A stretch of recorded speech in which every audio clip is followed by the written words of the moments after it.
ይሄው ማዘሯ ኩሽና አርገሽው ነው አገኘህልኝ። በቃ ማርያ ወንድምሽ ኩሽና አግኝቶታል። ታዲያ ትነግሪኝም እንዴ? ያላሳዝንሽ ጉልበት ይቆርጣል እንዴ? ታዲያ ቀጠፍቶ ዝም ልበል?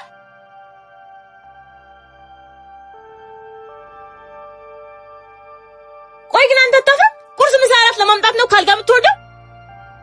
ታዲያ ምን አጨውሽ? ደሞ ምን አገባሽ? ቆንጆ ባል መቼስ እንዳንተ ፍንጓል አገባ። አንቺ ህፃንሽ ማስፈራሪያ ቆንጆዬ ጉማሬ ስታስጠላ። አንዴም አንቺን እያየሁ ስበላ ምግቡ ላይ ስማማኝ ስለሚችል ከፊቴ ዞርትልኝ አረ ነው አንቺ የተረገምሽ። ወይኔ ያለቀሽም ማርያ፣ ወይኔ ያለቀሽም። ወይ በሞትኩት። በስመ አብ ወወልድ ወመንፈስ ቅዱስ። ማርዬ ማዘሯ አንቺ ነይ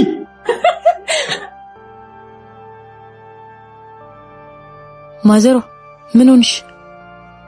ነይ ዛሬስ ማዘሯ ታስጥልሽም። ማዘሯ ትዳር ካደረኩ እናንተ ልጆችን ወልጄ እስከ ዝርሚያችሁ ድረስ የጤፍ ዕቃዬ ባዶ ሆኖ አያውቅም። በቃ ትጨነቂ ማዘሯ፣ እንጀራ እንገዛለን።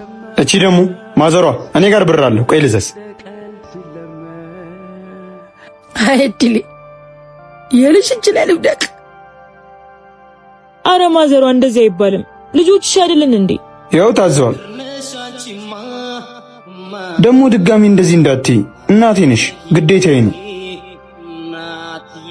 ኬቢ አጀለስ ቆይ መጣው። ማዘሯ በቃ ጤፍ እስኪመጣ ድረስ ትንሽ ረፍት አድርጊ። ይኸው ሸሚዙ ግን አልታጠብም።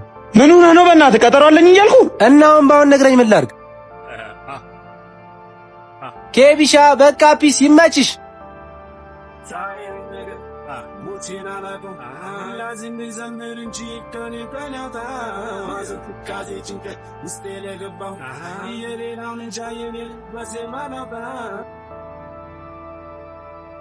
ቡርሺ ነው እና ምን ይሆናል? የጥርሴን እንዴ ማምጣሽ ከሪ አንተ እኮ ነው እንዴ ማዘሯ ቡርሺ ጉዞ ላይ ነው። ተዋት፣ እሱ አሰማ። አሁን ሴትየቱ አሉ አትጫጫው። እኔ ደርሼ መጣሁ። ተወደነው እንጂ ወደንም አልነበር። ቀን ሰቶ ቀን ሲሽር ተገኘው ካንቺ ስር በመንስ ይባላል።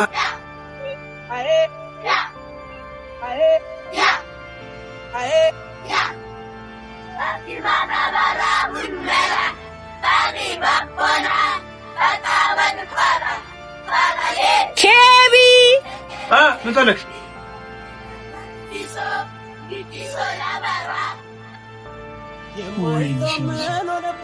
ነግሬህ ነበር እኔን አታናደይ ብዬ። ደሞስ እስካናባባሉ ብድሩን የማይመልስ ልጅ አይወለድ ይባል የለ። ማርያምን አለቀሽ። አልከብድም